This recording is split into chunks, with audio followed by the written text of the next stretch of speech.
Typically, peak season and the summertime is really when we see most of our visitors. And it was not too long after I started that I realized people were coming to the museum to find out more information about pickleball, how it started, and where was the first court. People who have never been to Bainbridge Island, they purposely plan Bainbridge as a part of their larger trip because they want to be on the grounds where pickleball was created. They love it that much. Some of them even go so far as to seek out the first court, which is actually on a private property.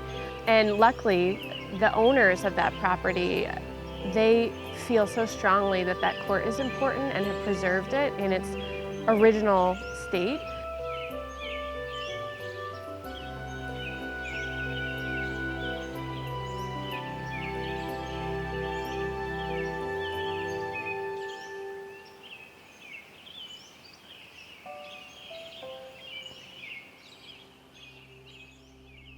So I'm a young kid. It's a beautiful day. I see my father and I am complaining to him that I hate it here, there's nothing to do. And he told me that when he was a kid and they were on Bainbridge Island, they would go make games up. And I said, oh yeah? Well then why don't you go make a game up?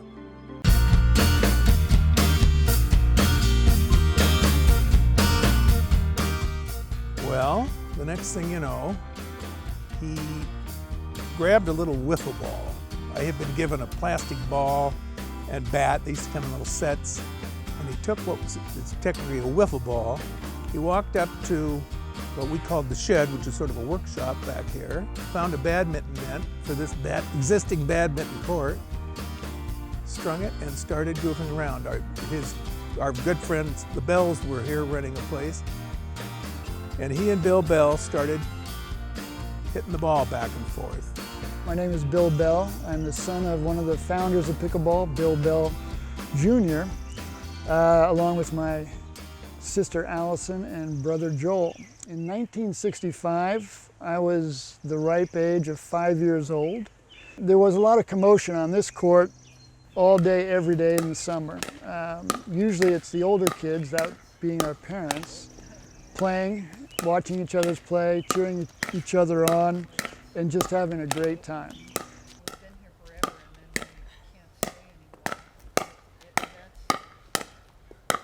Now Barney McCallum lived about 6 doors down the beach. So eventually Barney came down, and that was when the three of them set to work, working on the rules, working on the game, fine-tuning it. The kids had ping pong paddles.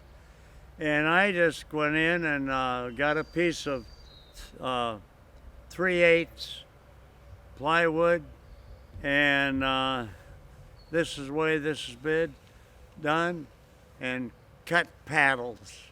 I did that on the bandsaw. And this is probably an example of the ugliest paddle that was ever built, and lasted maybe 1 weekend. That was the paddle I made. And that has not changed. There are 400 people now making pickleball paddles.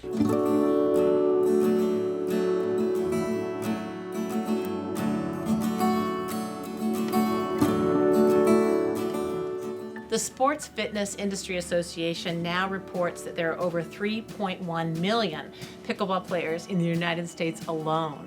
You still have the basic shape that Barney cut out.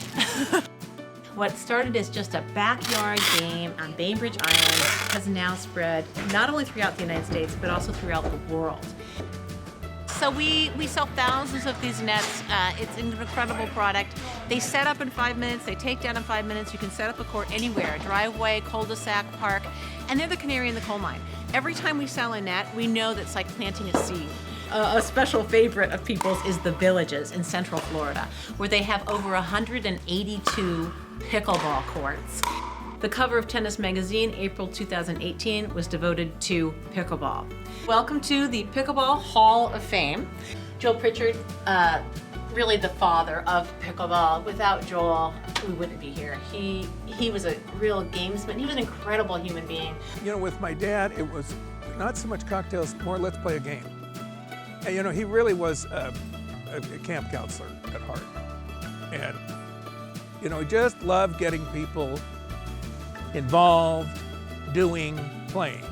So when we go to demonstrations in other cities, Joel would be on the microphone, and there was no better place for Joel than on a microphone. And Joe was a part of this. He and I tried to get something out of the pickle industry, you know, out of their PR, and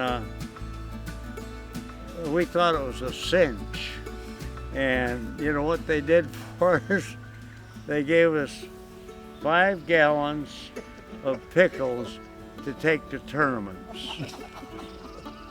And we got sick of that. We've got all kinds of different pickleball products, and including pickle products, because if you want to give your pickleball player a gift, give them a pickle gift, including the very famous the yodeling pickle. Have you ever heard the word whiskey talk? You know what that means? No. You don't? No. Well, it's when men get together and they're drinking and they think up crazy things. I guess I should know that. Yeah, you need to know that. How about a gin and tonic? You want one of those? I've quit. Oh, you quit?